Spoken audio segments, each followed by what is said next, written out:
here we go. What's up, everybody? This is Omar. Okay, today we are following the case of Nancy Forfa, whatever the fucking her last name is.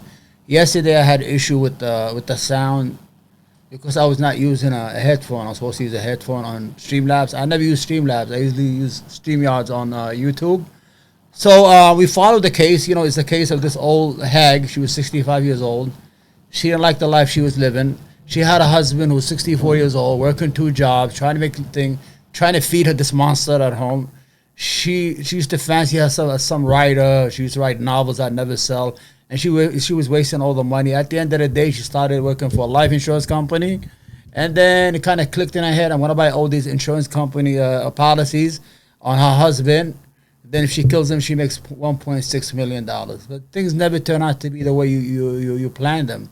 Sometimes you can plan the perfect crime. Her fuckery is she went early in the morning as her husband went to, he used to teach, he's a cook at a culinary school. So she waited for him. She was driving around for a whole hour, and these cameras were picking her up. Cameras that are inside businesses that are looking outward. And then with the police, the police are very smart. In the beginning, they'll tell you, they hold you to a story. They want to lock you into a story. Then later, you spend most of the time, it's like drowning, trying to stay afloat from drowning all the way. Because once they lock you in that story, you can't get out. And the problem is, she said, they told her, where were you? Well, I was home. I was writing. She always says writing when she gets stuck on something or she can't answer a question. I was writing.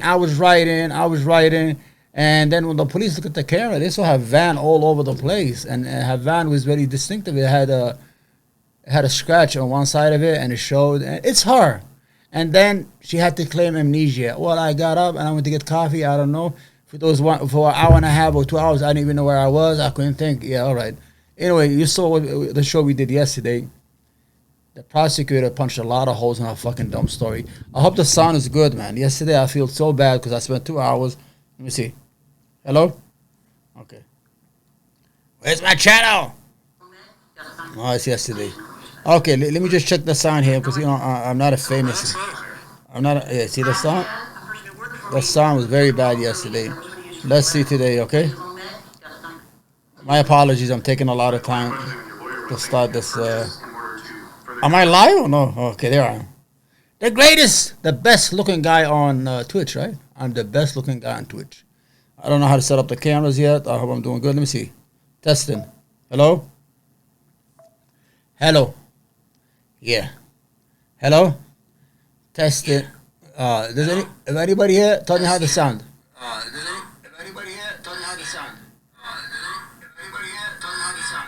All right, let's hope the sound is okay, because I don't like this shit, Maybe I was fucking it up because I was listening to it here, right? All right, let's get out of here. All right, let's go to the show. Today's the closing argument. Let's go. Ready? Stop wasting time, Omar. Okay, let's go. We go. There he is.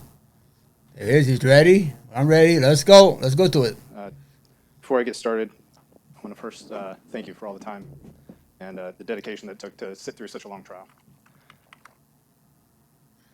No matter how you view the evidence in this case, there are some things that are obvious. When Dan was killed on June 2nd, 2018, shortly after arriving at work, that was done by somebody who wanted and needed Dan dead. Yeah. I'm sorry, Judge. Are we allowed to remove our masks? Yeah, remove the mask, man. Remove it. You can remove it. Both sides can remove their masks. I hope my sound is okay, okay? Dan was executed on June 2nd. This wasn't an accident, clearly. There was no struggle. There was no robbery. There was no interrupted burglary. Whoever went in to the Culinary Institute in that short 6-minute window went in there to kill Dan. Right. There was no other way to view that. The person who went in there also was not just lucky. No, it's not. A random attack that just happened to be at the exact same time that Nancy Brophy was at the Culinary Institute, the exact same time, and using the exact same weapon, same make and model and caliber that Nancy Brophy happened to own. It's too much of a coincidence. There's too many coincidences. Yep. Nancy Brophy, however, had all the knowledge that she needed to carry this out. Yep. She knew everything about Dan's routine. She knew everything about that school, down to the fact that they wouldn't have cameras. She had the plan in place. She had the That's why you got to keep your wife a little blind. Don't let your wife know that you're a nature of habit. You know, you can't trust, man. I saw this program called Snapped on Oxygen. It's like 30 fucking season of women killing their husband over insurance money. So you got to be smart. If you have insurance money, tell them, I don't have it. Just cancel it. If you want to stay alive, man. This is what it is all about. If you want to stay alive, don't get any life insurance. That's it. I'm telling you right now. Let me put the mic away because I don't want to be like yesterday, okay? Okay, it's far away? Good. Let me make it farther. I got upset yesterday. I wasted all that time. So don't get no life insurance. This is the moral of the story here. Don't get life insurance because your wife will kill you. Go ahead. Opportunity to carry out this murder. And she's the only person who had the motive. Yep. Everybody loved Dan. Nobody would want to hurt Dan. Even Nancy herself told that to detectives. Nobody would want to hurt Dan. So nobody else had motive, but Nancy did. I want to first talk to you a little bit about the jury instructions. You just heard what it is to convict somebody of murder. You got the instruction, and it's very simple. If you look up at the screen on the upper left-hand side, there's two things that have to be proven. Most everything is not in dispute. That the act occurred on June 2nd. I don't think you're going to get any argument against that. And that Dan Brophy was intentionally murdered. Right? That's not in dispute. No, it's not. The guy assassinated. What is in dispute is the name that's on the screen. Yes. Nancy Brophy. That's the only thing about this crime that the parties disagree. Now, there's a couple other things that are not in dispute, and that is the questions that come after. As the judge said, if you find Nancy Brophy guilty of murder in the second degree, there's two other questions you have to answer, yes or no. And they're very simple. You're not going to have to struggle with these at all, and nobody's going to argue against it. The first one is, were they married? Were they spouses? Of course they were. Nobody's disputing that. Yep. The second is, was there use or threatened use of a firearm? Of course there was. We know Dan Brophy was shot and killed. Yep. So again, two questions, very simple. All right. Another instruction that you just received is beyond a reasonable doubt. That's an instruction that the judge read to you now a couple of times. Again, you'll have a copy of these. I would urge you to read it again. Beyond a reasonable doubt has to be based in common sense and reason. The judge just instructed you, it's not beyond all doubt. And the point here being, if you find yourself back in the jury room saying, well, what if? What if this? What if we would have heard this? What if we would have heard that? What if we would have seen that? You're now speculating. You're now going beyond what it is that the reasonable doubt instruction is telling you to do. And pay attention here. This is exactly what the defense is going to stand up here and ask you to do. They want you to ask the what if questions. They don't want you to pay attention to the evidence that you heard here in the courtroom. Yep. They want you to play the what if game and think that that's equal to reasonable doubt, and it's not. I'm streaming right here. Now, what you do need to base your verdict on is the evidence. All right. So what is the evidence? Well, it's not a couple of things. One, it's not speculation. Anytime you find yourself speculating, that's not evidence. But the judge just instructed you that direct and circumstantial evidence is evidence. And the reason that's pointed out is because direct evidence is clear, right? Somebody says, I saw this. I saw it happen. Where circumstantial evidence is that chain of evidence that leads you to a fact. You put it together. It's, well, Nancy Brophy was downtown. Yes. She's in front of the Culinary Institute. Yep. That's circumstantial evidence that would suggest that Nancy Brophy committed this crime. Yep. Now, this case is full of circumstantial evidence. The state has not shied away from it. Oh, hag, you killed your husband! What Insurance! instructions telling you is that's evidence. Oof. You can use that just as you would direct evidence, as if somebody had actually seen Nancy Brophy pull the trigger. Now, what you're also allowed to do, you were just instructed on, is... So right now what he's doing is educating the jury of the charges, of what circumstantial evidence is. Like, for example, direct evidence is when you see someone, oh, I saw him do it. Circumstantial, I can't even pronounce this. Fucking my English language. Circumstantial evidence is that, let's say, for example, you are at the beach, right? If you saw somebody walk, and somebody comes, hey, did you see anybody walk from here? You say, yes, I did. That's direct evidence. But if you are resting on a chair and the sand is clear and you fall asleep a little bit for a minute, and then you wake up and there's footprints. So the other guy, you're going to say, did you see anybody here? You say, no, but I see footprints here. That means somebody was there. So you understand what the circumstantial evidence is there. You know, let's go. Consider inferences. Based on some of the information that you have, I'm a lawyer! you can make some inferences. And just by way of an example, real briefly, is that the roll-up door was open that morning. Nobody saw Nancy walk through that roll-up door, but it seems reasonable to infer that if she entered the building that morning, that she walked through the roll-up door. It's a reasonable inference that you can make. What also is evidence is the witnesses. And as the judge just instructed you, you don't just count up how many witnesses were brought in here to tell you various things. Yeah. You have to take each witness individually. What did they say? How did they testify? Number 4 there, considering their bias, motives, and the interest of the witness.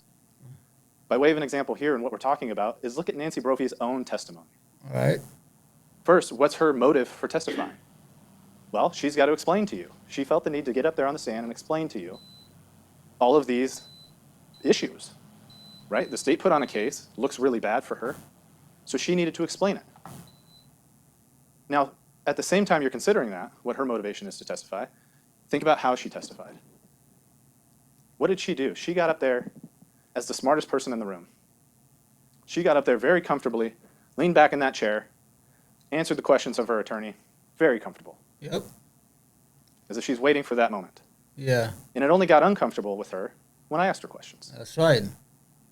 That shit She is didn't like those rehearsed. questions. She kept looking to her attorney. Yeah, you remember who? She even asked her attorney a question during the middle of the cross-examination. Yeah. She looked over at her attorney and said, "Did you say that?" She was thrown off many times and very uncomfortable. Then look what happened on redirect. Right back to Nancy's old self, very comfortable, smartest person in the room, including all of you. She sat up there with the intent of manipulating all of you Yeah. to believing the lies. She's been doing that all her life. Make no mistake about it. When I say the smartest person in the room, I mean everyone. Yeah. She's manipulating every single person in this room, just like she has all of her friends, just like she has all of her family.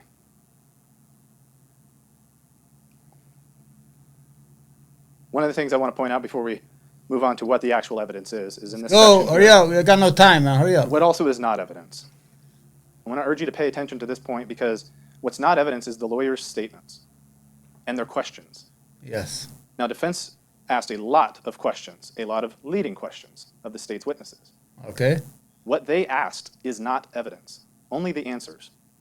And the reason I'm pointing this out is because also the lawyer's statements in their opening statements, which I know has been quite a while ago, but if you recall, the defense lawyer stood up and said, Nancy Googled gun shops in Portland on February 1st of 2018 because she just read a news article about the Las Vegas shooter. That's why she was Googling gun shops on February 1st, 2018. Tony! I would urge you to go back in your memory Lies! and think about She's a which liar! told you that. Telling all the lies all the time. Well, Nancy that's is a pretty liar. easy. No one- Nancy is a liar. No one said that. Not even Nancy herself. Nancy's a But piece the lawyer said it. He's an idiot, man. There's 64 years numerous old. points in their their opening statements that they made assertions that you simply just didn't hear in this trial, or you heard a different version of it.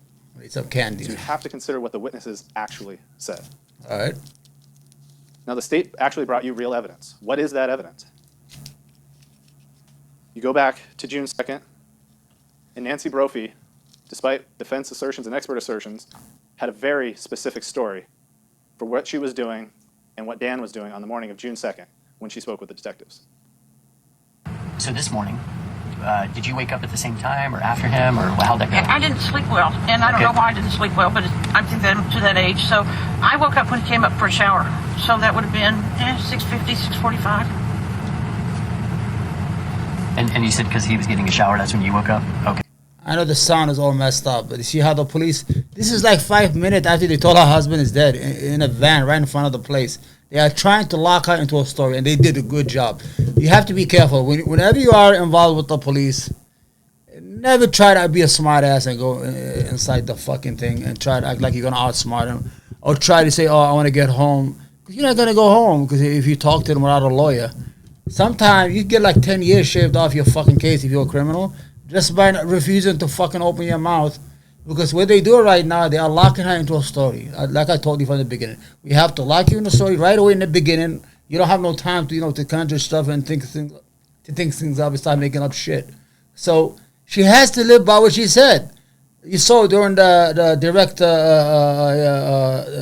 the testimony, cross-examination, she was quoting a lot of small lies, and these small lies added up, until they build a fucking a big snow thing, avalanche, and they eventually you lose your credibility with the fucking jury and everybody else. You'll fucking lie after that, even if you told the truth. The only thing you have that's the truth to is your name. After a while, they don't believe you. The jury will not, because they're human beings. They're like me. Okay. And he used to shower downstairs, but last week you'll see stitches on his hand. See it? I don't know which hand. Because last week in the shower, our shower door shutters. He's not having a good week. Oh, that sounded good.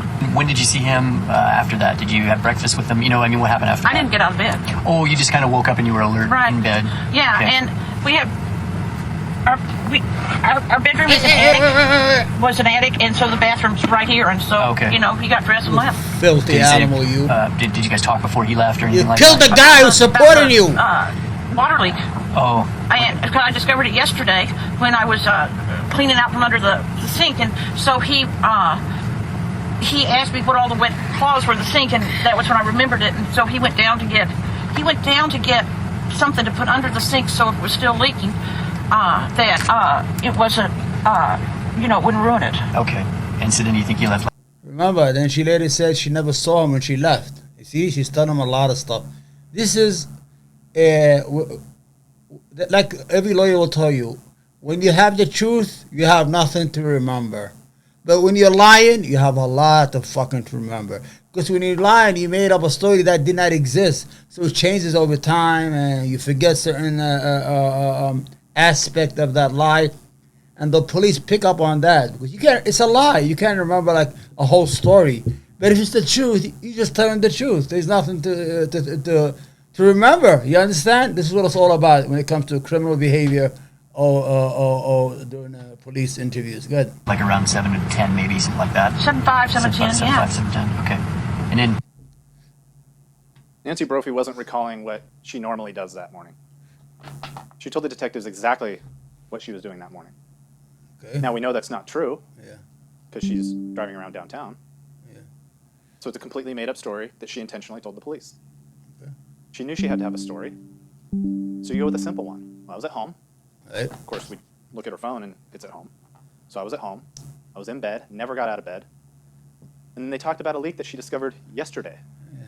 That's not somebody recalling facts about what they normally do. Right. She's trying to give the police a very specific story. It's her alibi. That's right. It's where is she at the time of the murder. It's I not was I home. don't remember. You have this full recording. I would urge you to go back and listen to the whole thing all over again. I know we played it for you earlier. Go back and listen to the whole thing. Listen to the tone of the whole thing. She's telling the detectives what she thinks they need to hear. Now, this is referred to as a death notification. Nancy Brophy doesn't feel like it's a death notification because she already knows, first of all. She already knows he's dead. Right. What did she sit there on the stand and tell you? She said it felt like an interrogation. They just kept coming at her and piling on and piling on. That's right. Got locked She into probably that felt story. that way. She probably felt like it was an interrogation because she had to make sure that she told the detectives Okay. a valid story, a valid. I want to apologize. My neighbor's lawn in his mall. There's nothing I could do about it. You understand? Because he's bigger than me and he'll fuck me up. So it's like I don't know. I think he knows I'm recording. All of a sudden he's getting all louder. I got to get a dog to chase him around. alibi. So it was probably very stressful to be sitting in that van and talking to those detectives. I'm sure it was. But it was anything but. The detectives did not suspect that she was a murderer at that point. They testified and told you that. They had no reason to believe that she was a murderer. They had not seen the Bellagio's video yet. They had no information to suspect that she was a murderer. Yep. So why would Nancy Brophy feel that way when she was in the van? Now, again, in defense opening statements, they said, well, she did what she did on every other morning. She got up, she drove to Starbucks, and then she got immersed in her story writing. All right. Nancy Brophy didn't tell you that on the stand. Okay. So why are they telling you that in opening statement? That's not what she did. It's hard to keep the lies straight. Can't. When you spin a web of lies so great, Yeah. and you have to tell the same story, it's very difficult. And she's not able to do it. So she gets up on the stand, and what does she say? The ultimate alibi. I don't remember. Right. I don't remember what I did that morning. Right. I got up, I talked to Dan, he was carrying some towels downstairs. I partially got dressed, and that's it. All I right. don't remember. Now, that's going to be a common theme when you think about her testimony. At every critical point of Nancy Brophy's testimony, At every critical point and turn in this case, she just doesn't remember. Right. How convenient. Yep. So if you want to try to believe, well, how is it possible that Nancy Brophy doesn't remember? We heard a lot of conflicting expert testimony about how that works. So you have to kind of look at, well, which one of the, not even considering the state's expert, Dr. Best, just look at the defense experts that talked about memory. She probably doing that song. It wasn't me. She caught me in the shower. It wasn't me. They caught me on the camera. It wasn't me. They saw me with the gun shooting my husband. It wasn't me. They saw me lying. It wasn't me. The camera picked up. It wasn't me. That's what she's doing. She's doing that song. Shaggy. She's not a memory expert. She doesn't really know how this stuff works. She wrote a report that had to be interpreted by others. She doesn't know what she's talking about. Yep. And she got very defensive. Instead of answering questions, when you're considering how people testified, instead of answering questions when being critical about how she came up with her opinion, she got upset. Yeah. Not just answer the question, she got upset. Yep. She got defensive. And when we tried to pin her down to, well, at what point was the trauma? Well, probably around the time of the text message that went unanswered. But one, how is that trauma? It's not. And two, how are you getting your timeline? And then how does that mean you just forgot the past 3 hours? So, okay, maybe you don't consider Dr. Warford's testimony because you just don't know what it means, and she clearly doesn't have the expertise in this field. Yeah. So what did Dr. Reisberg say? Well, first, consider who Dr. Reisberg is. Somebody who's never seen a patient in his life, has no idea how this stuff actually applies, and he just talks about studies that have been done. Okay, so studies done on memory, great. Well, how does that apply to Miss Brophy? We have no idea. He did no analysis of Miss Brophy, reviewed no evidence, didn't look at Dr. Warford's report. I don't think talked to Dr. Warford. Maybe he said that, I don't know. But he has no idea how that would apply to Nancy Brophy. What kind of person she is and how she would respond to trauma and how that would affect her memory. No idea. The only person you heard from that could actually kind of put the pieces together was Dr. Best. Yep. Somebody who actually sees clients, actually sees people who suffer this very type of trauma. Okay. She's even seen patients that seen their loved ones be murdered. She also claims not to be a memory expert. All right. But she knows how trauma affects memory. That's her field. And that's why she got up here and told you the premise is all wrong. The premise of, well, Nancy Brophy just, she had this terrible trauma, so therefore she just forgot everything. Yeah. But the premise is wrong. That's what Dr. Best was trying to tell you. She remembers the insurance policies. Because Nancy Brophy, even according to Dr. Warford, is this cognitive individual. Somebody who's a problem solver. Somebody who does well in the face of crisis. That's somebody who would not respond this way. That is not somebody who would respond by dissociating and not recalling a single thing, because she told you it's a proxy for her emotion. It's an emotional response. And so somebody like Nancy Brophy doesn't do that. She doesn't dissociate and just forget things. Right. Who are people that dissociate? Who are the people that forget things? Those are people that are basically not functional. Oh, okay. Those are not people that can work. Those are not people that can run a catering company. Those aren't even people that can drive a car. Those are the people that dissociate to the degree the defense is asking you to consider. And it's simply not who Nancy Brophy is. Now, what you heard a little bit of testimony on is, well, a lot of people in Nancy Brophy's situation claim amnesia, claim to have forgotten. A lot of people do that, specifically in homicide cases. And people who are intelligent, have a higher level of intelligence, have a better chance of going undetected in doing so. Their own expert testified to that. All right. But they didn't bother doing any testing to see if Nancy Brophy was malingering, feigning that she didn't actually remember. They just didn't do any of the testing.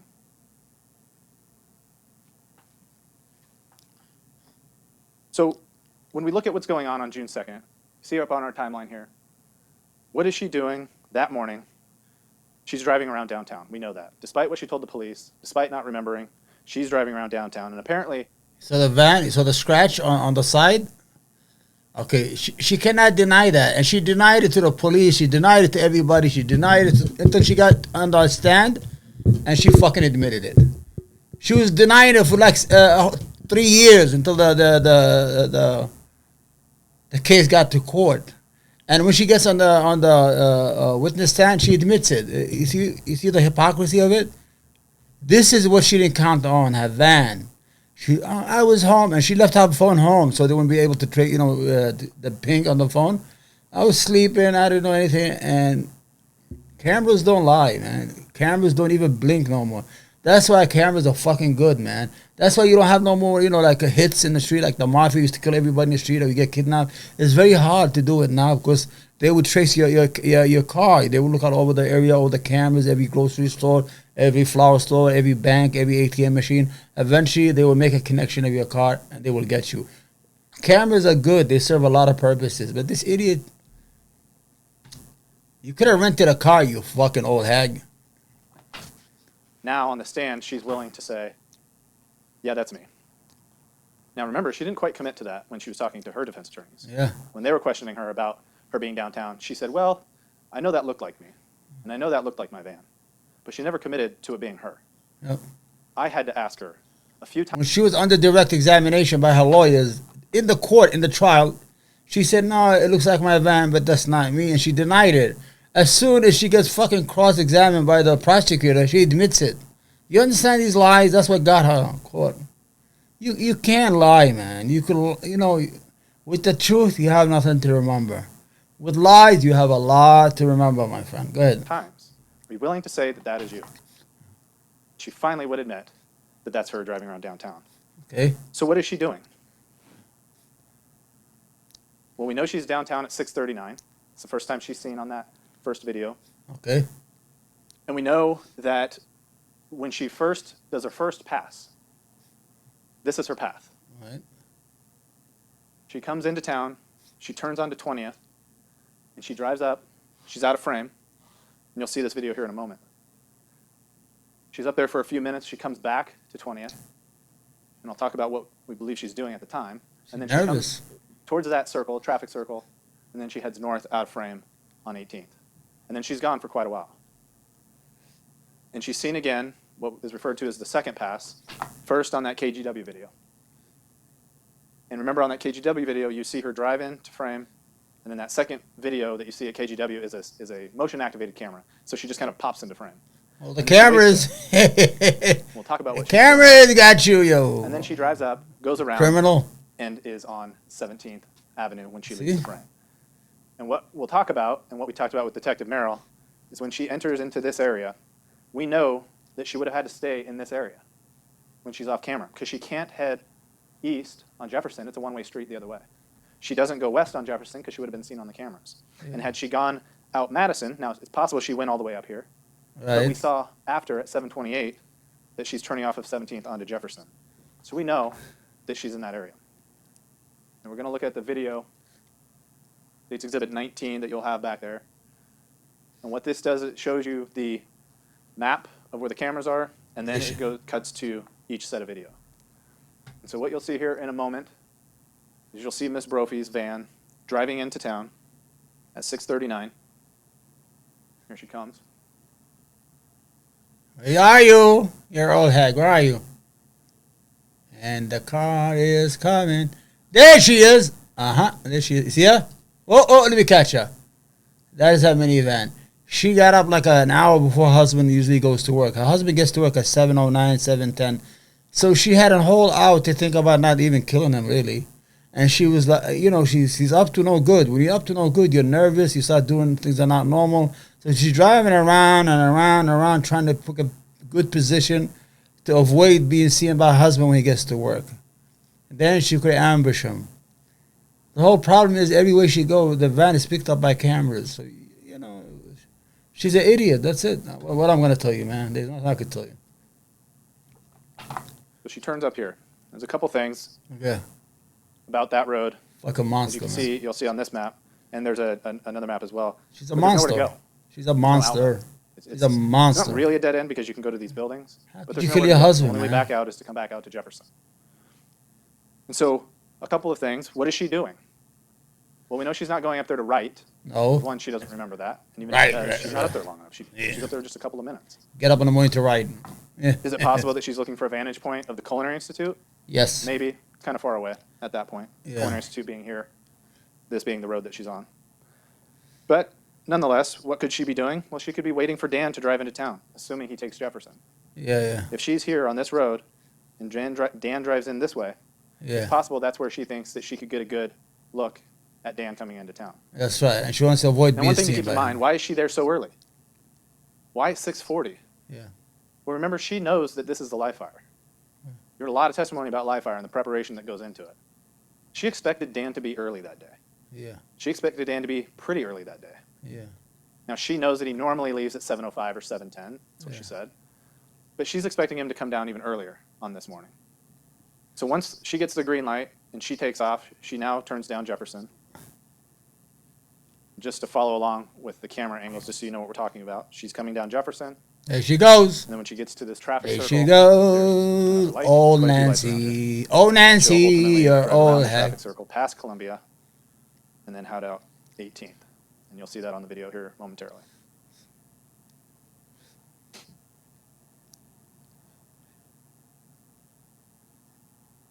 See a van all One of over the the things you place. heard- All over the place. Nancy says she's familiar with this area. There's no reason to think that she's lost. She said she's familiar with the Goose Hollow area. She's been down there a lot. She's been to the Culinary Institute hundreds of times. So obviously she's familiar with the area. So you have to ask yourself, what is she doing? If she knows the area, one, I don't know that there's a park right here where she's going to right. I don't Right. see one on the map. Right what? And she doesn't remember, so she can't really tell you that's what she was doing. So what is she doing? I would present to you that she's trying to See? find a place that she can. You saw what happened, right? That was a pizzeria. The camera from inside quarter. That's near the culinary place where the husband was teaching. Like, I'm not going to spoil it for you. I already told you before, but let's just go along with the prosecutor. Let's just, it's entertaining to watch this, man. This is an art. Being a prosecutor is an art, man. It's an art form. You have to tell a story. And you have to tell that story real because you have to sell it to the jury. If you're not able to sell your story to the jury, you have no case. Even if you have a case. But you have to be able to know how to sell that case. That's it. It's a story, and they go to the boring details, but these details matter in their eyes and inside the jury room. They have to go, because the small things are always the biggest things in crime. The smallest thing you think is nothing is usually what breaks the case or makes the case realistic or get you a conviction. I hope the sound is good, man. I have nobody watching, so if somebody say the sound is okay, as a charity, as a charity message. Get a good, clear vantage point on when Dan arrives, and for her not to necessarily be seen. See the van? So after some time passes when she's out of the frame, she then comes up, like I said, the KGW video, and this is motion activated, so you'll see that, she just appears there at 7:03. Yeah. Now she's there for several minutes. So why is that? And if our theory is that she's looking for a vantage point, this is where KGW is. This is that second camera facing out to Jefferson. She's sitting on Jefferson. Yeah. You heard Detective Merrill say there's a slight slope to this road, Jefferson, as it heads down to the Culinary Institute. Could she perhaps be sitting there thinking she would see when Dan arrived at the Culinary Institute? Yep. And maybe she was. But I also presume that at this point, Nancy's getting kind of nervous. Of course It's he's now nervous. 7:07. And he's not there. She doesn't see Dan. She's thinking he's going to be early. Yeah. Maybe that's not a good enough vantage point, because what if he parks on 17th like he always does? She's trying to get him because as soon as he opens the place, the students going to start coming in, or the workers. She has a small window. She only had like 6 minutes when she killed him. How do we know that? Because the camera near the culinary was there. She passed by. The alarm in the place where he works, he disarmed the alarm at 7:22. At 7:33, the student comes in and he sees him is dead. So that at 7:30, sorry. So within those 6 minutes, she had to do the killing. She was there. It's very obvious, but let's listen to the prosecutor. It is entertaining to watch this. I had to take time from politics, man. I don't want to talk politics no more. That's it. So Nancy has to continue driving. This is when she makes her first pass at the Culinary Institute. And as you saw in that Affinity video, and again, you'll be able to watch this as many times as you want, she appears to kind of slow down as she gets up to 17th. But she can't just turn onto 17th, because Dan would obviously see her there. So she continues around, passes the Culinary Institute, goes around the roundabout one more time, and then you'll see here in a moment, she heads down Columbia. This is a very hard angle, but this is just her going through that roundabout. What was that? There she goes, completing the Oh. roundabout. And then this is a PG camera that's very hard to see. It's far back. That camera's all the way back here. And it's looking this way, up Columbia. But what you'll see is there she is driving down Columbia, and she takes a left onto 17th. And that's the last time she's seen until 7:28. And we can, actually, I'm sorry, we'll wait till the, yeah. So All right. now that we know she's in this area, like I said, she's probably getting nervous. Dan's not there yet. It's now 7:09. She knows she doesn't have a lot of time. Dan is then seen coming down Jefferson at 7:19. He doesn't go straight to the Culinary Institute, meaning he doesn't come down this way and go that route. He does what he normally does, where he turns up here, comes down Madison, and parks right there. Should I get Like out the of the way? detectives told you, they look back at Google Maps over the years, and there's Dan's truck. Creature of habit, as you heard. Now, why is that important to where Nancy's at? Well, there's a big parking lot right here Let me get out in of the the building. way. I'm sorry if Let me get out of the way. All right, big thanks. parking lot. She's turned onto 17th. Parking lot, building. Remember potluck? Thank you for lifting it Building up. she's Thank very you. familiar with. In fact, that's where she parks when she comes down later in the morning. So either she stays back here, and she has a nice, clear vantage point to the southeast corner of the Culinary Institute, where Dan parks. She would see the moment that he arrives. Now, Dan might not necessarily see her, but she could sit there, she could watch, and once he arrives, she could watch him for a moment. Now, this is where that alarm becomes important. 7:22 and 30 seconds. We know we see her on camera again at 7:28, so we know she has less than 6 minutes. Now, does she wait the whole 6 minutes? No. But she has to wait until Dan is done going in and out of the school. Because remember, he's bringing stuff to the school that day. All right. So she can watch Dan come in and out, open that roll-up door, take items inside, and then once she realizes that he's not coming back out again, the coast is clear for her. She then drives across Jefferson to 17th, and now she has the opportunity. Now at this point, we're probably down to just a few minute window, because if she's watched Dan do a couple of things, we only have a few more minutes. So she can walk into the school at that point, walk through the roll-up door, navigate the building, find Dan in the back room, and shoot him. Wow. Fucking evil whore, man. Now, I'm sorry, are we moving on to the next video? I didn't want to skip too far ahead. Fucking, she's evil, man. She's an evil lady. You know man. it's a small window of time. evil. We'll talk in a little bit about what that means. If You this can't is even somebody- get old with your wife no more these days. But she has a small window of time. 6 Now, minutes. Remember I when we told see you? Dan arrive.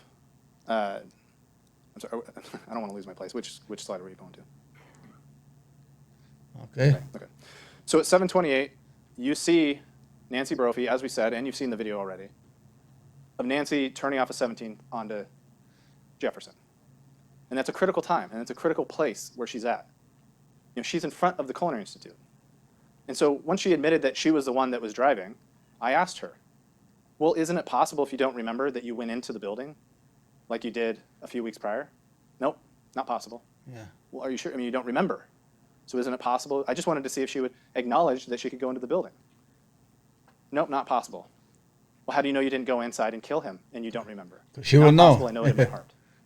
Yeah. She can't remember anything, but she knows in her heart that she couldn't have done it. So she claimed amnesia all over the place. what she does remember At the is later shooting, on that morning, nah, I at remember phone my heart. I couldn't have done that. I would So remember after she that. leaves town, What was that? Damn. Excuse me. after she leaves town, I guess I don't want to jump too far ahead, sorry. Again, this is that exhibit that was created for you by Kelsey Guay. Just to show you with the animation, one, this first vehicle, not involved, as was said. You can see the headlights. And what it appeared is if those headlights had a continuous track past 17th of Jefferson. And then what was noticed is that you can see the side of Nancy Brophy's van as it pulled off of 17th Yep. onto Jefferson. That's what did her in. That's what So did her happens in. when she gets back home that morning?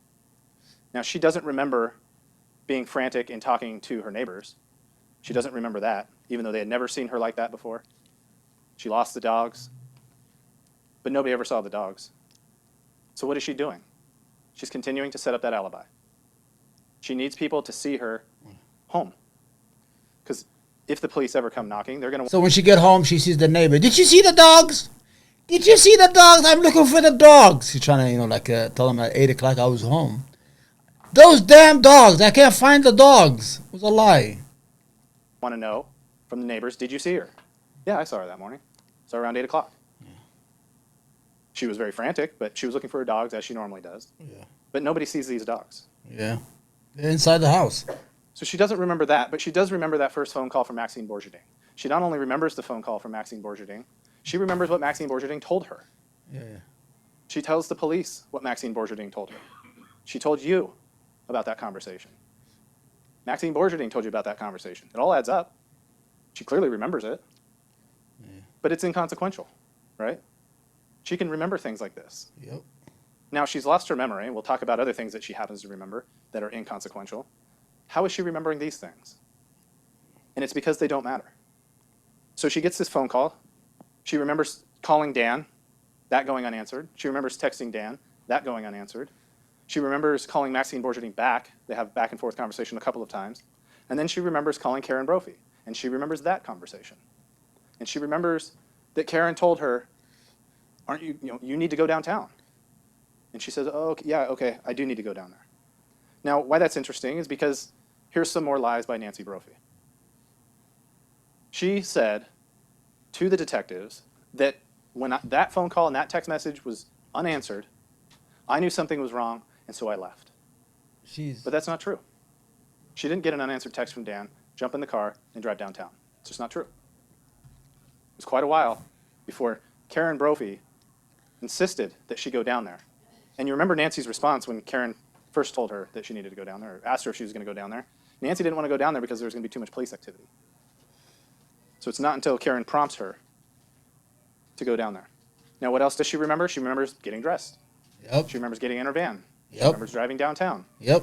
White knuckling on the way down there, playing with the radio. Okay. She remembers where she parked. Yep. She remembers getting out of her car, walking up to the police tape, interacting with police officers, being let in. She remembers all that.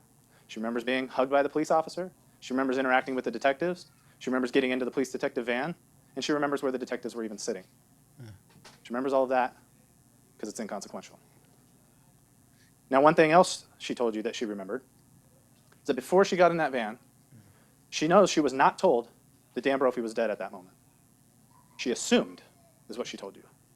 She assumed that based on how everyone was acting, everyone was looking at her, that Dan must be dead. Now think about this for a moment. She's this cognitive individual. She's the thinker, the planner, the researcher.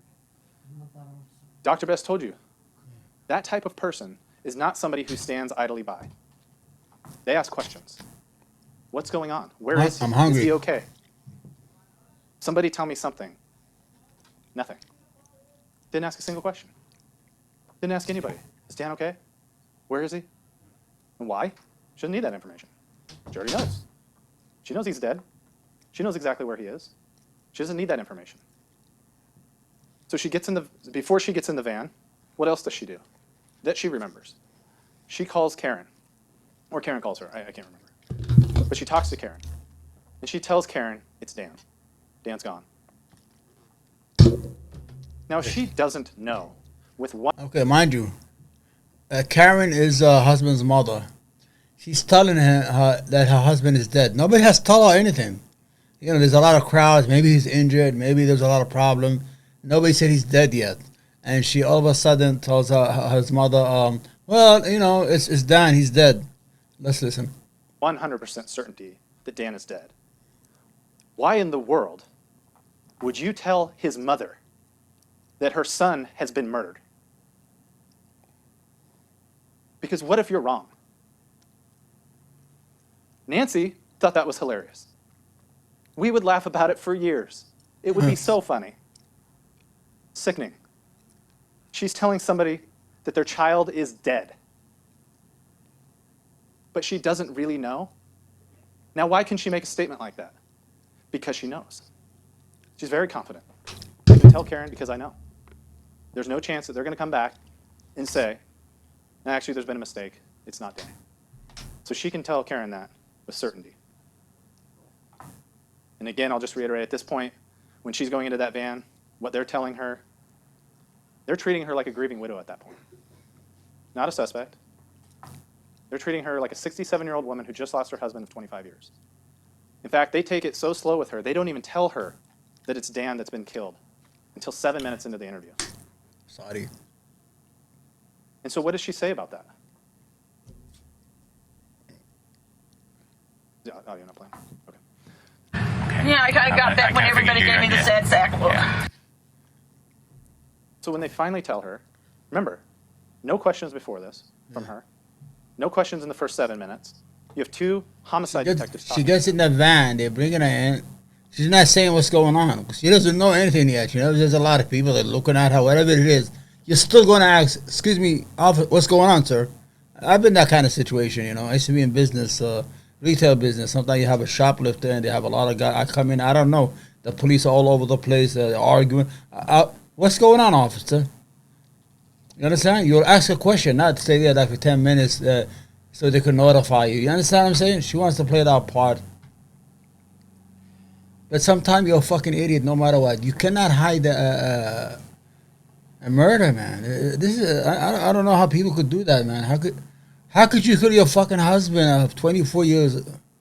You're supposed to get old together. You're going through a lot of hardship. It's okay. That's what husbands and wives do. But you don't kill each other so you can collect the insurance, man. That mentality is fucking nuts, man. I mean, she's 67 years old. I mean, how long she's going to live? If she killed her husband with that $1 million or 1.6 million she's going to get. Now she's going to die in jail, lonely death in her fucking cell. You understand? Nobody's going to go see her. They're going to throw one of those fucking unnamed cemeteries for fucking convicts, man. What a fucking waste. She doesn't have a single question.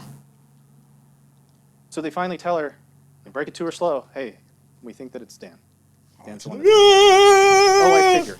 I kind of figured, based on the sad sack look from others. That's Really? her reaction. Really? She just found out, supposedly, her husband of 25 years, who she adores, who they spent their entire case trying to convince you that they loved each other so much and their relationship was so perfect that she couldn't fathom Dan being gone. She just finds out that this man is gone. Oh, I figured. Now, does she need to burst out and cry? No. Everybody responds to trauma differently. Yes. You all probably individually respond differently. True. But oh, I figured, that's it. And to her question, It's right. Sometimes you do respond to trauma differently. When my father died, I didn't cry during his... and I loved my father, man. And when he died, it was like nothing. I was like numb. I was going around, you know, shaking people's hand. Thank you for coming, all that stuff. I cried 6 months later. I don't know. All of a sudden, I started crying like 6 months later. I don't know what the fuck happened to me.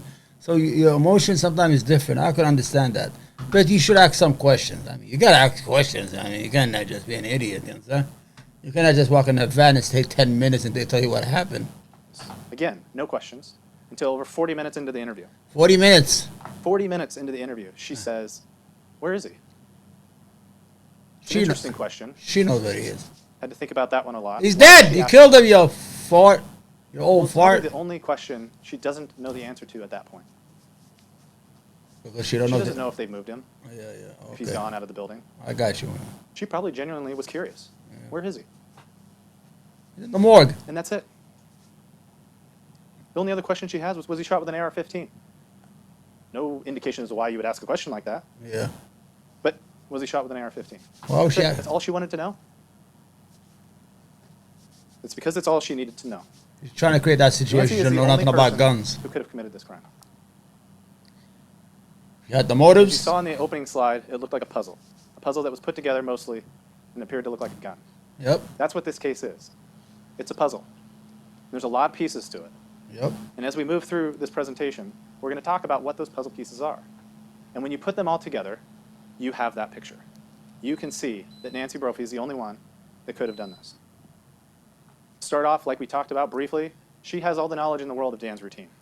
She knows his schedule. In fact, she emails it to the detectives later on. We'll get to that in a second. I just want to hear if the AC is going on. The AC is going on. It's too hot in New York right now. Okay. She knows his schedule. She knows what days he's planning on being early. She knows generally how he drives down to work. Of course she knows. She knows everything that she would need to know to carry this out. Now, a lot of people knew that Dan was very routine. Yep. That's safe to say. A lot of friends, a lot of people that known them for years, knew that Dan carried a routine, and he pretty much stuck to it. But Nancy creature of knew habit. everything. She knew what he did when he got up in the morning. Yep. Now, this is where she does recall something where she's talking about what normally happens. She says he gets up early every morning. He walks the dogs, feeds the chickens. That's just kind of his routine. Very normal stuff. She also knows that it's going to take Dan almost precisely 10 minutes to drive to work. All right. Something that she also later experienced with the detectives when they drove back, that this was a 10-minute drive. And of course, she knows that. Okay. Now, what else does she know about Dan? Yeah. She knows, like we talked about, it's an actual crime scene photo that Dan parks right there. He parks in front of the school on 17th. She knows that. She knows that he would enter that same door because that's where the alarm panel is, and that he would unload things. She also was very precise when she told the detectives that he would have this cup, that he always carried this big cup filled with tea. She knows him so well that she knows what he's drinking on any given day. She also knew on this particular day, like we talked about with the live fire, that he would be bringing carts. He had things that he needed to bring in. So it stands to reason, as you can see in an older Google photo, there's Dan's truck, and he parks near the roll-up doors sometimes, because this is how he gets things in and out of the building. She also would know that he's responsible as the first person there to set up the coffee station and water station. Yep. Now, Nancy clearly, moving over to the second puzzle piece, has knowledge of the Culinary Institute. You've seen the map. You've seen people talk about it. So specifically, I asked Nancy, well, is there anywhere in this building you haven't been? And all she could really say was, I haven't really been in this area and these little storerooms. It's kind of the only place she wasn't really familiar with. She admittedly, here in court, knows this layout. Now, even if she didn't have the knowledge of every nook and cranny of this building, she was there 3 weeks prior. She told Yep. the detectives that. She had a Told dry them that on the run. stand. Remember, she went 3 weeks early. Probably she went to kill him and somebody was there. Oh, what are you doing here, Nancy? I got to use the bathroom. She came all the way from my house at 7 o'clock in the morning to take a fucking piss where her husband worked. Don't make no fucking sense, man. You fucking old fart. And what I'm presenting to you is that either, I think this is less likely, she went down there at 7:30 in the morning that morning Yep. to kill Dan And and then? was interrupted. Somebody was there. So she had to just, well, I'm just here to use the bathroom. I was meeting a client. I'm leaving. I think that's less likely, given the time. 7 o'clock in the morning. She's meeting a But it client. certainly could have been a dry run. She doesn't go to the Culinary Institute at 7:30 in the morning. It just Yeah. doesn't happen. But that morning, a few weeks before she commits the murder, she's down there getting herself into the building, getting herself into an area of a building where she could view what she needed to see. Now, if she's already familiar with the building, why would she need to do that? Well, she probably wants to double check and make sure there's no cameras. What if they installed cameras recently and she didn't know that? Yeah. So that afforded her an opportunity to go inside that building, which Dan let her in, if you recall, and to go use the restrooms, take a peek around, make sure that when she comes back to kill Dan, that she is going to be fine, that she's not going to be seen. Now, what she also knows about the Culinary Institute is that nobody's going to be there on Saturday. Dan's going to be the first one there. Nobody's going to be there. Yadu, the custodian, only comes in on Sunday. And as you saw, discussion of the alarm panel, Yadu was not there on Saturday. He did not come there and clean that morning. Yeah. So she knows Dan's going to be there alone on Saturday. That's why she has to do it on a Saturday. All right. So when we come back out and we look at, did I skip over? When we're looking at what she would have seen when she comes in that roll-up door. Remember, we talked about the Culinary Institute. We talked about it being a labyrinth. It's very confusing. Look at what she would have seen when she walked in the roll-up door, or what a stranger would have seen. Now, you see on the left there, you see the roll-up door. And the right is a picture once you step inside that roll-up door and looking into the Culinary Institute. But just to be clear, looking at the roll-up door, and then on the right, that's looking in. It's not obvious where you would need to go to get into the rest of that building.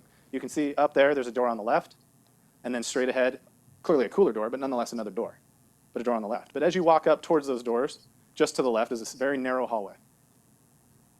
This hallway right here, which you heard some testimony of. This door is usually closed because this is not an area that the students are really supposed to be in. But Nancy's familiar with this. Nancy knows that she can access the rest of the building by walking down that hallway to the main area. And when she gets to this hallway, she can head straight back. This is that coffee station right here. And that's the kitchen where Dan is. Now, when she goes into that kitchen, Presumably, she doesn't want to disturb Dan. If he's standing at the kitchen sink, preparing the ice and the water, she doesn't want to disturb Dan. And clearly he's not disturbed. It doesn't appear he turned around at all. It doesn't appear that there was any interaction. But think about this.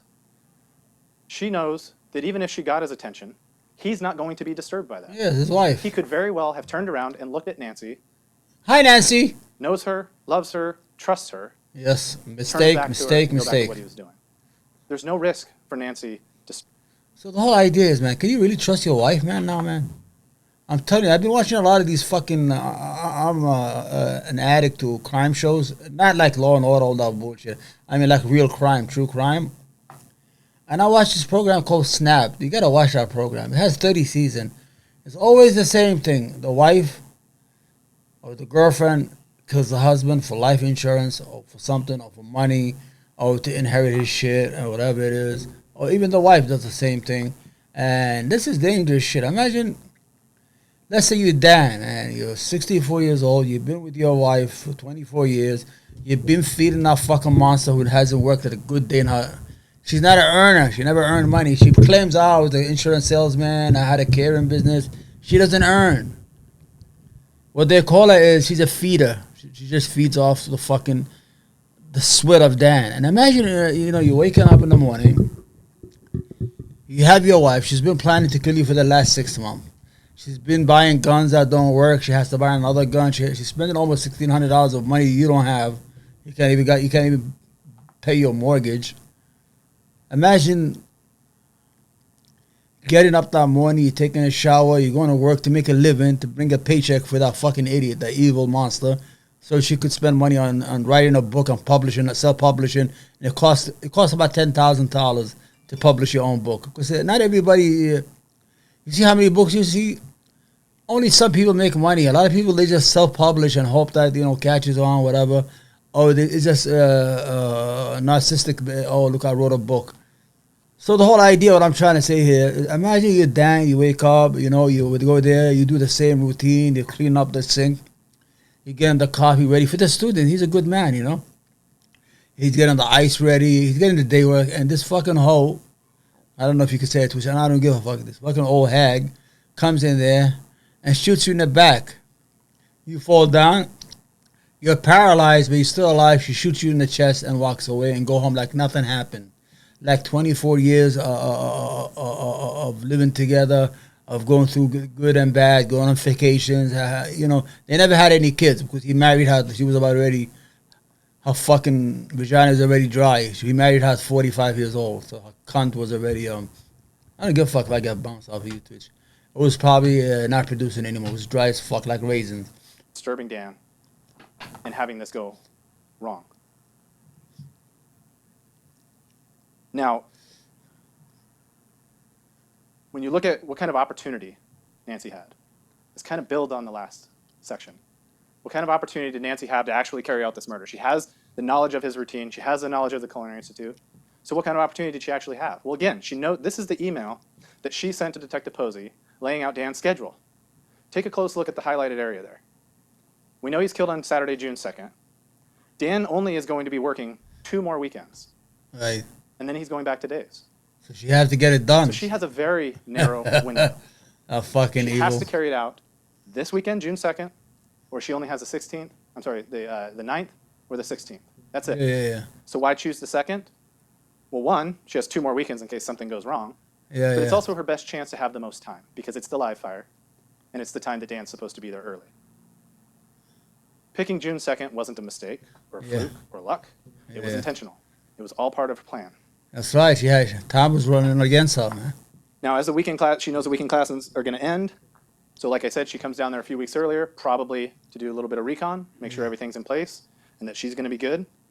So think about that when we talk about opportunity. Is she the only person in the world that had an opportunity to kill Dan? Could somebody have randomly walked in that 6-minute window and shot Dan?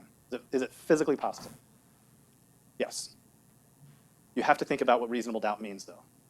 Reasonable. Is it reasonable that a random person over Nancy Brophy is the one who did this and had the opportunity to do it? No. Now, just because somebody has the opportunity doesn't make them a killer, of course. Yeah.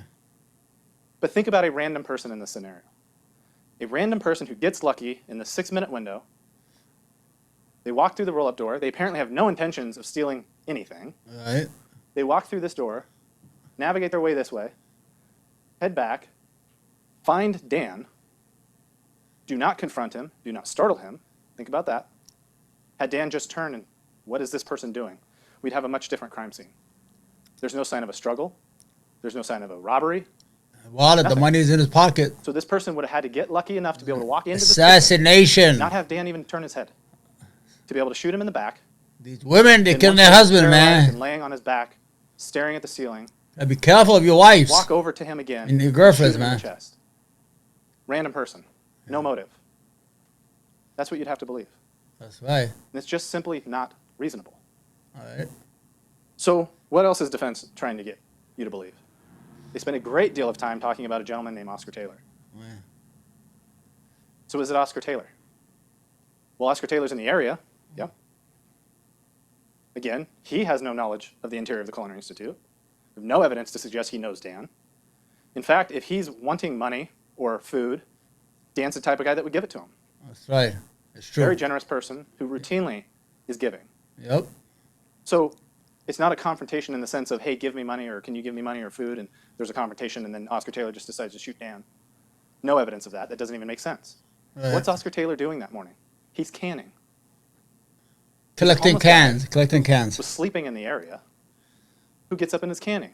Presumably to turn those cans in and get some money. All right. So he's walking around canning.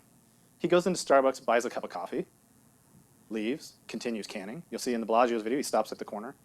He then crosses the street, goes up to Madison, continues canning. Now what defense will have you believe here is at this point, he sees Dan arrive, he follows Dan in, murders him, doesn't take the $66 from his pocket, Nope. doesn't take his wallet, Nope. doesn't take his phone, Nope. doesn't take his car keys, Nope. doesn't disturb anything in the school, Nope. walks back out of the school, and goes back to canning.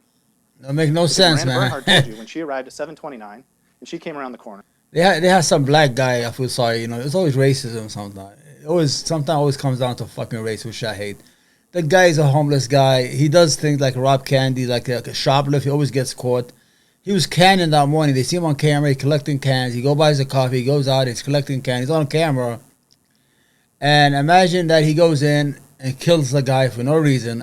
First of all, what he's going to get a gun? He doesn't have enough money to fucking eat, let alone buy a gun. Second of all, if you're going to shoot somebody, why didn't you steal the money in his pocket or steal the food or the wine? They have wine in that place because, you know, it's a business and things like that, and just walk away. And third of all, if you just kill somebody, you're just going to walk out and continue to collect cans. He had $66. That's a day. That's like 3 days worth of cans, man. It doesn't make any sense. Remember, with the truth, you have nothing to remember. With a lie, you have a lot to remember, my friend. She saw somebody matching the description. I of go to the Oscar bathroom, Taylor too. on Madison Street, canning. Now, defense said, well, but this is a criminal. This guy, he commits robberies. So Detective Merrill says, well, yes, he has committed robberies before. Never uses a gun. Never uses a gun. The type of robberies he commits is when he steals a candy and pushes the clerk. Robbery. And he gets caught all the time. He's an idiot. So that's his lengthy criminal history. Old man Oscar Taylor steals and gets caught. No evidence that this guy's carrying a gun. No evidence that he has any beef with Dan. Can't afford a fucking gun, evidence man. that he had any actual opportunity, knowledge, plan, or motive to kill Dan. Because all that belongs to Nancy Brophy. Now, you were just instructed about fears and biases that you might have that you have to leave outside of the courtroom, leave outside of your deliberations. Your fears and biases are exactly what the defense attorneys are asking you to do. All right. And you should be offended. They're asking you to consider the black guy in the neighborhood. That's right. As Racism. Always a race, man. I hate that. They want you to consider the stereotypes that happen in this country about black people and guns. That's what they're asking you to do, and you should be offended. Okay. I think that's a cheap shot by the prosecutor. There was no need to use a race card or race baiting. Yes, they picked the lowest hanging fruit. They see this homeless guy, he's black, whatever. It probably in a white neighborhood. It's in Oregon. I don't know what Oregon is. Probably all white Oregon. Anyway, it doesn't matter. I don't think they had anything. They just saw the guy on the camera. He was collecting can. He was homeless. So they say, let's put some reasonable doubt in the jury's mind when they go to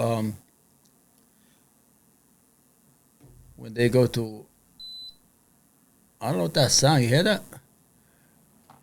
Yeah. Okay, sorry. When they go to deliberate, let's put some doubt. The black guy, you know, he's collecting can. He's always been caught by the police. But the guy never uses a gun. He steals candy. And he's an idiot. He probably steals the candy right in the same neighborhood where he collects can. They go and they find him collecting can again, and they catch him for a fucking candy bar. But I think that was a cheap shot by the prosecutor. I don't use race. I hate when people use race in issues that had nothing to do with race. I don't think that what that meant. One thing Oscar Taylor did do is acknowledge that he was in the area. Yeah, I was there. Unlike Nancy Brophy. Sorry. So what else do we have in puzzle pieces? We have Nancy has the murder weapon. All right. When she gives this gun to the police, what did the police tell you? It's out of battery. Right. Okay, what does that mean? Well, it means the slide wasn't put back on the right way. What should that gun look like when it has a zip tie on and the slide and barrel is put back on correctly? It should look like this. Slide and barrel should be back off of the back of the frame. Yeah. It shouldn't look like that. Yeah. Now, why was that interesting to the police? Okay, Why you was it guys brought up here watch. in this trial? And I'm gonna go to the bathroom. Because Nancy Brophy told the Hope I don't police miss nothing interesting. that she bought that gun. It was heavy. It was ugly. She realized that they didn't want it. Hold on. So what did she do with it? She puts it back in the case, puts it back in the original bag, this scary gun, and she throws it in the closet where it still sits to this day on June 2nd. That's what she told the police. Now, if you're confused a little bit, it's okay. Because she sat up here on the stand and said, oh, no, that's probably exaggerating. I played with it. I handled it. Dan and I went back and forth for weeks about whether we wanted it or not. I even took the slide and barrel off. Hold on. First time we're hearing about this. You didn't tell the police that you took the slide and barrel off. You didn't tell your friends that you've manipulated this gun for research or for whatever. Now you take the slide and barrel off? Well, yeah, of course. Because by the time she's here and she's sitting up there and she has to tell you that story to convince you that she's not guilty, she has to have a reason why that gun is out of battery when she gives it to the police.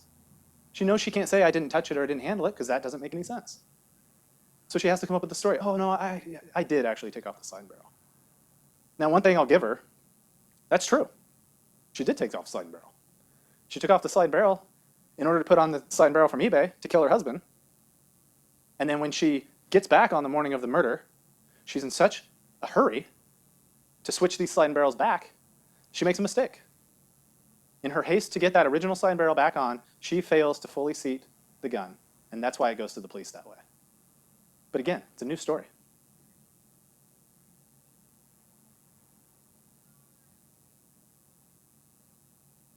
So knowing Nancy has capability, having the murder weapon, how did we get here?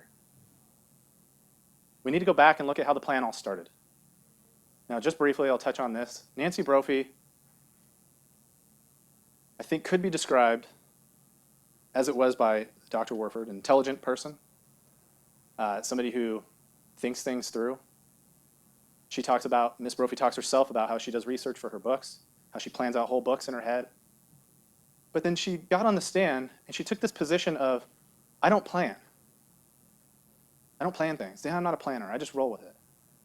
Why would she tell you that? It's such a bizarre thing to say when everything that we know about her would indicate that's exactly who she is. But she can't sit up here and say that she's a planner to you because if she's not a planner, then how could she plan a murder? But she's lying to you. She is a planner. She ran a catering company. You're going to tell me somebody who's running a catering company doesn't plan? Don't plan for how much food you're going to need? Plan your staff? Back. Sorry. Plan the times? Plan everything you're going to... She was the owner. It's not like she just worked there. Yeah. She ran 25 employees, I think. Yeah. $500,000 in business. He's just puffing it But out. doesn't plan anything. Just doesn't make sense. It's another one of Nancy's lies. He's puffing puffing her up, you Judge, know. I forgot to ask you. I know. Do you want us to find a place to break? I can probably do that in a few minutes. Sure. Okay. Actually, probably now would be better. All right, he changed his mind. All right, here we are. All right, the prosecution just took a break. He's breaking down Nancy's lies and all that stuff, and what she was doing, how she was, and how she lied, and her movement during that day. Okay, we're back. We're back in court. Go ahead. Afternoon, we'll likely take our lunch break then and have defense give their closing argument after lunch. Forget about the lunch. All right, go ahead. Thank you, Judge. Judge's All right, so mind's before on the break, food. I started to talk to you about, now that we know that Nancy has the knowledge and we know that she has the opportunity, we're going to talk about planning and how we got to where we are. And I talked to you about Nancy being known for a planner. I want to walk you through a timeline, though, and what's going on with the Brophies at this time. So before we get to December 24th, 2017, remember what you heard. The Brophies started having their financial struggles, really, the real financial struggles, in June of 2016. They started having problems paying their mortgage. Things weren't looking so good for them at that time. And as Nancy put it, that was the worst financial struggles that she's ever experienced in her life. Yep. So think about that for a second. 64 years 65 old. years old, That's fine. having the worst financial struggle she's ever experienced in her life. Unbelievable. And you're not thinking that that's going to cause some extreme stress? That shows you she's a fucking idiot. The guy was doing the right thing. He was a cop. He was a chef. He's always been a provider. You know, he's a hardworking man. He's always brought money home. He always had a check. But they had no money to show for it. 65 years old, you have no savings, and you have to borrow against your 401k. You have to borrow against your life insurance policies. You start thinking about killing your husband, and you're 65 years old. What are we planning for retirement? People retire at 62. I retired, and you know, I'm a young guy because I got sick, but I was very successful as a businessman. I saved. You understand? And once you save, you're good. All right, go ahead. She's got a problem. And remember, Nancy's a problem solver. And so she's going to have to solve this problem of their finances. Now, in October of 2017, remember what the big plan was? Yeah. We're going to borrow against our 401k. That's not the first time they borrow against something. To fix their financial struggles, Nancy draws against an insurance policy. Right. She takes the maximum allowed out against that insurance policy. Think about that. She's saying, I'm paying into this particular type of insurance policy because it's forced. It's forced savings. But then they're just drawing the money out against it. Yep. It's because they're desperate. They're not desperate. And in She's that desperate. desperation, when they realize that's not enough money, Yeah. they have to draw out this $35,000 off the 401k. Yeah. We'll talk a little bit more about that in a minute, but I just want you to understand what's going on with them as Nancy's really starting to feel the struggle, really starting to feel the desperation. Right. Even with that $35,000 they got in October, Nancy can see the writing on the wall. It's not going to get better. In fact, because they're drawing these loans, things are just going to get worse. They're going to be in a worse financial situation when that money's gone. And Nancy knows that. So what does she do in November of 2017? She gets online. She has an idea in her head. And she starts looking for guns. Now, once she's thought about this idea that, well, there's a lot of life insurance money here, I'll get the house, maybe this idea of killing Dan, maybe it's something she's going to look into. Yeah. But it's not that simple. You can't just do it. Yes. If you want to go undetected. So she gets online, she starts researching ghost guns. Now, what is she not doing? She's not talking to friends and family about ghost gun purchases or what ghost guns are or the fact that they're unserialized and unregistered. She's not talking about that. She thinks that Nathaniel, in fact, has built one of these ghost guns before. Yep. She doesn't start there. So right from the get-go, this idea that it's research doesn't really add up. She's looking for a gun that can be bought that is not going to be traced back to her. All right. So she finds herself on this Ghost Guns website. She goes there several times, in fact, between November and the time she purchases it on December 24th. She goes to this website, and this is what she sees. They're advertised, unserialized, unregistered. Yep. There she She goes. bounces around that website a little bit, back and forth, over that month. And then finally, on December 24th, she decides, I'm going to buy this gun. Christmas Eve.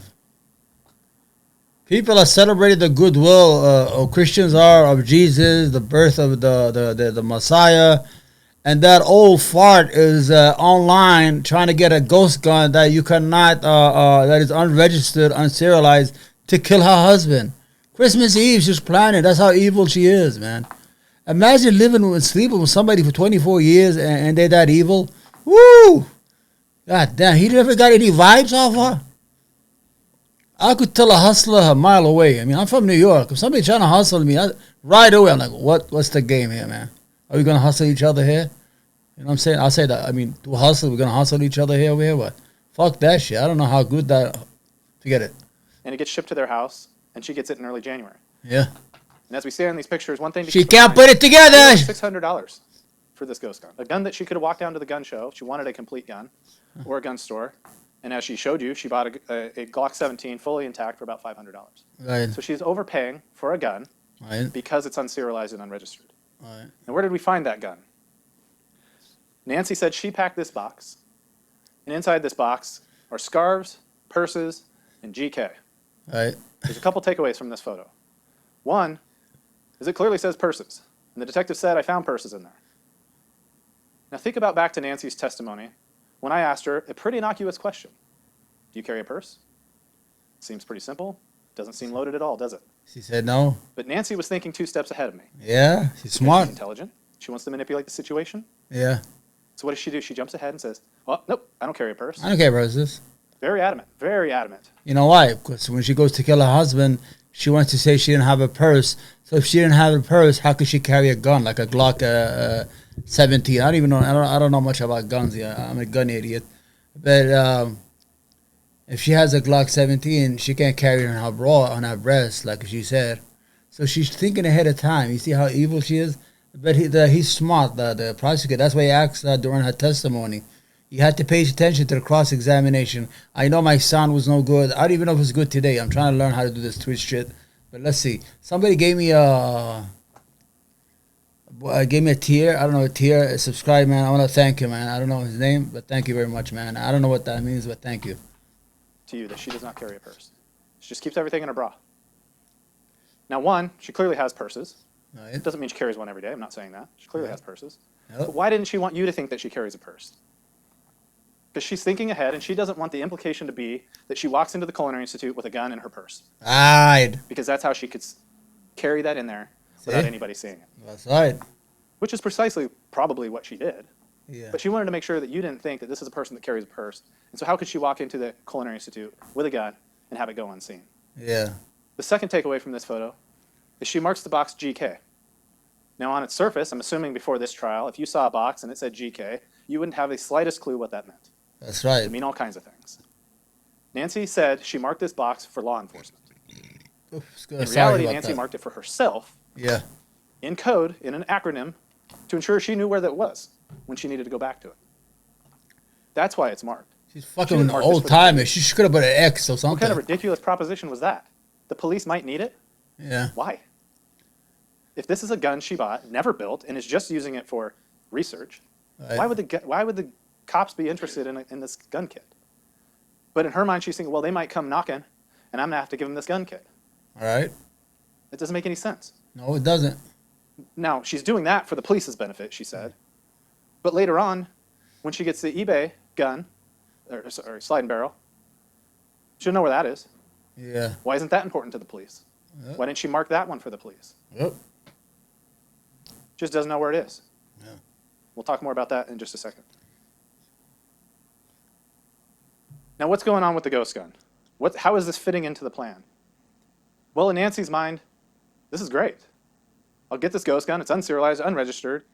The only way police would ever know I had it is if they tracked down my banking somehow, but why would they do that unless there's some other evidence? So I can just build this ghost gun. I have a murder weapon. I can get rid of it. If somebody finds it, there'll be no way to tie it back to me. If somebody finds this completed gun in a river, in a field, buried somewhere in the trash, they pick it up. Because it's unserialized and unregistered, it's tied to no one. It's a great plan. The problem for Nancy is she underestimated how difficult it was going to be to build. That's right. As you saw when we passed around that baggie of parts, that was just one baggie. Yeah. There are several in that box. Yeah. Now the slide and barrel is completely intact. But she had to build that lower unit. She didn't have the equipment. She said, I don't have the drill press, and Dan said we don't have the drill press. And she didn't have the skills. She just didn't possess the skills. Yep. I don't have it. Now, she doesn't need to abandon the ghost gun completely. She can then switch gears Because now she has an unserialized and unregistered slide and barrel that's fully intact. Yeah. She can switch gears and say, well, I'm going to go and buy legitimately a full firearm. Yeah. Now, what she's doing in the meantime, before she buys that full firearm, and this is very important, she's doing some Google searching. All right. And look at January 29th, kickback with Glock. Now, at this point, she doesn't own a full gun yet, right? She just has the gun kit that she did not build. So on January 29th, she's Googling kickback with Glock. Now, what is going on with Nancy at that time that she's Googling this? She wants to know how she sat up here and strong told you, I bought that kicks gun back. kit, but I wasn't ready to write yet. She wasn't doing any research towards that book. What research? So Googling kickback with Glock. She was researching Dan to kill him. That was the whole Now, research, how to kill that son of Is a it gun. because she's about to buy a full gun? Well, she told you that she didn't decide to buy a full gun until the Parkland school shooting on February 14th. Yeah. So why is she searching kickback with Glock in January? Right. In fact, searching 2 times for kickback with Glocks on January 29th.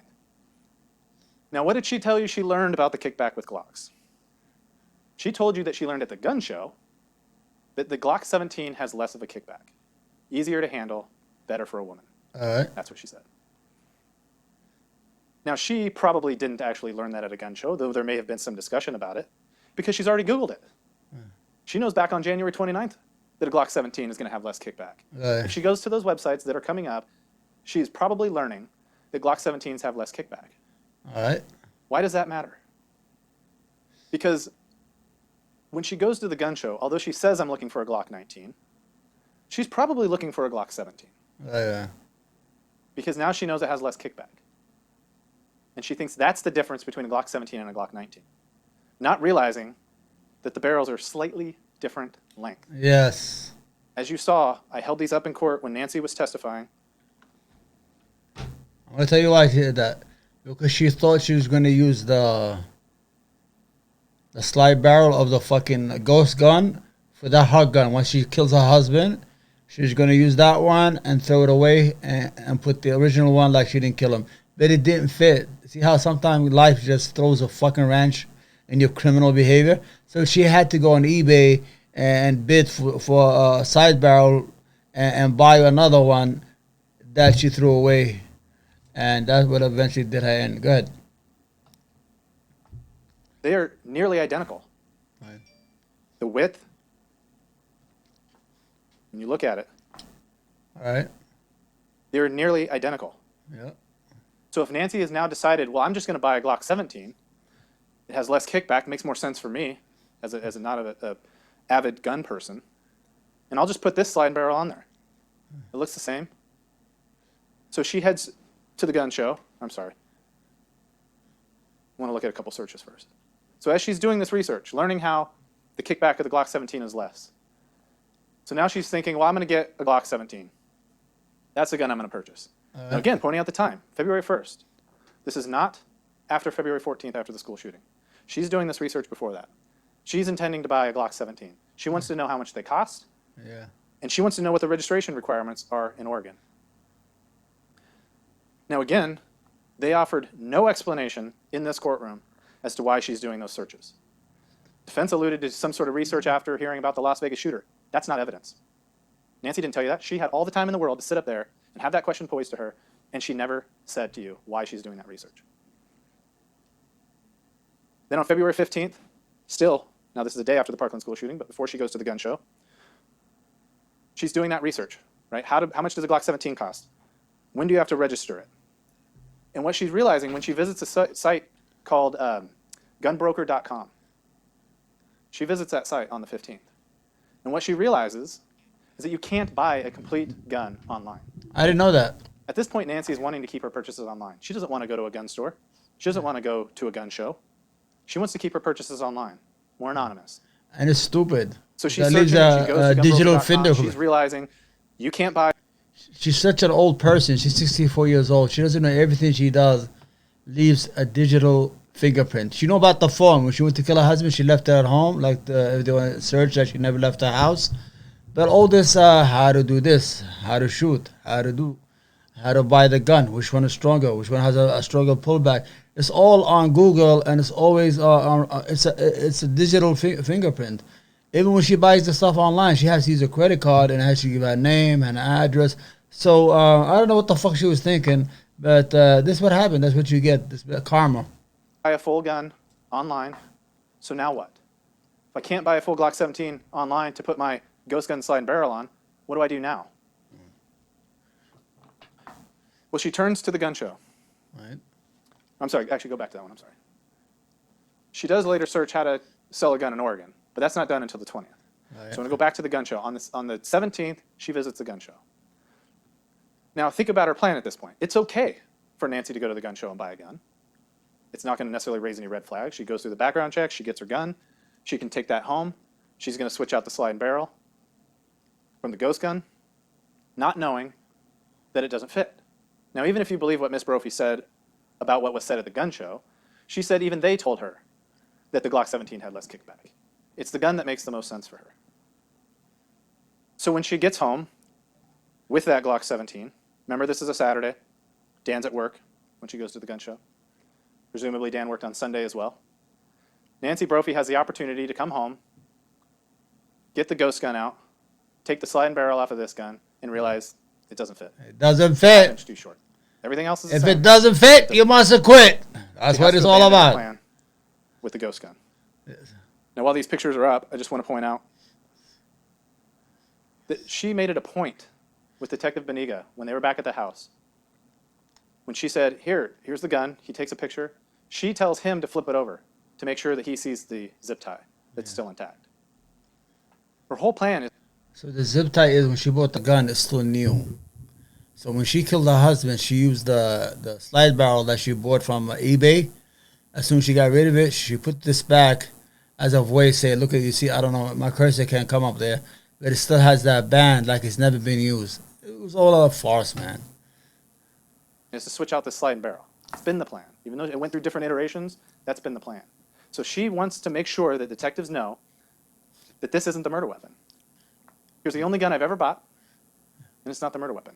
Here you go. Smart, but dumb.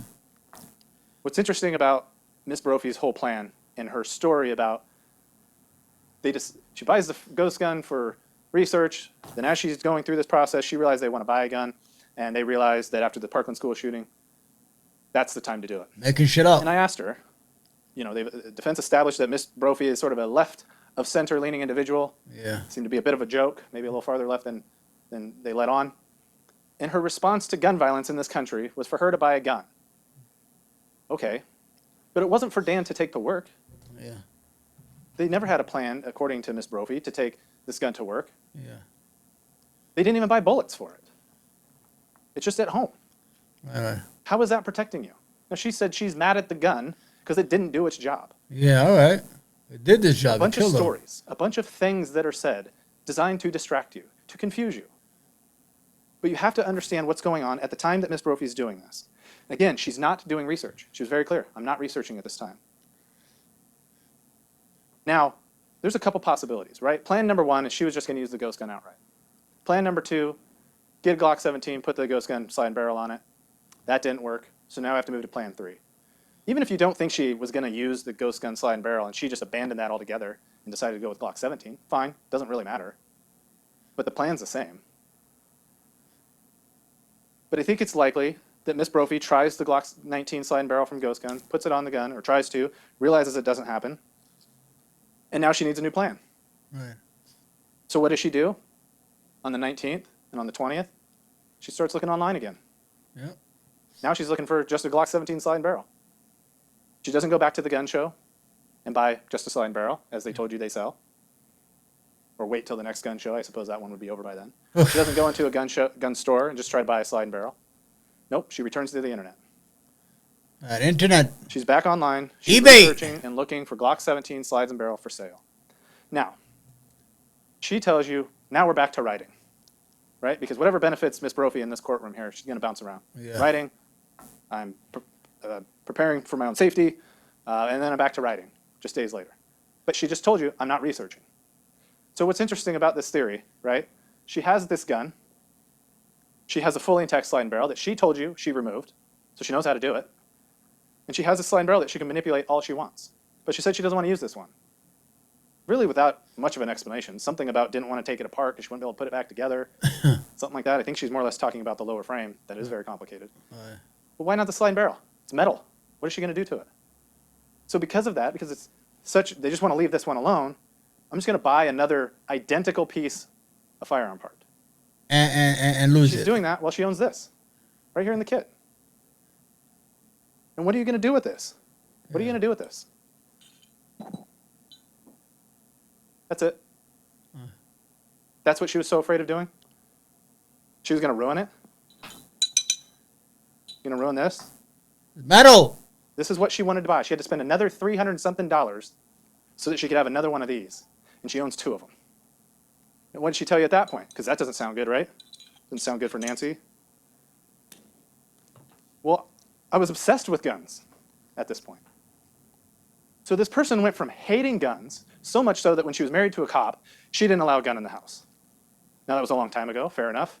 Fast forward, never owned a gun, didn't have any desire to own a gun, didn't talk to friends and family about guns, didn't go to family members who had guns and ask them for help and maybe show me some guns, doesn't go to the friends that clearly have guns that could have shown her. She doesn't go to the gun stores to look at guns. She doesn't just go to the gun show to look at guns. She went there just to buy one. She doesn't go to Threat Dynamics where they have 75 guns available for rental to check out what kind of gun you would want. She just goes 0 to 100. Now I'm buying guns, now I'm buying gun parts because I'm obsessed with guns. It makes no sense that at 67 years old, she decided to become a gun nut. Just like that. Spending over $1,500 in gun parts and guns. Money they don't have. Thank you. Money they don't have.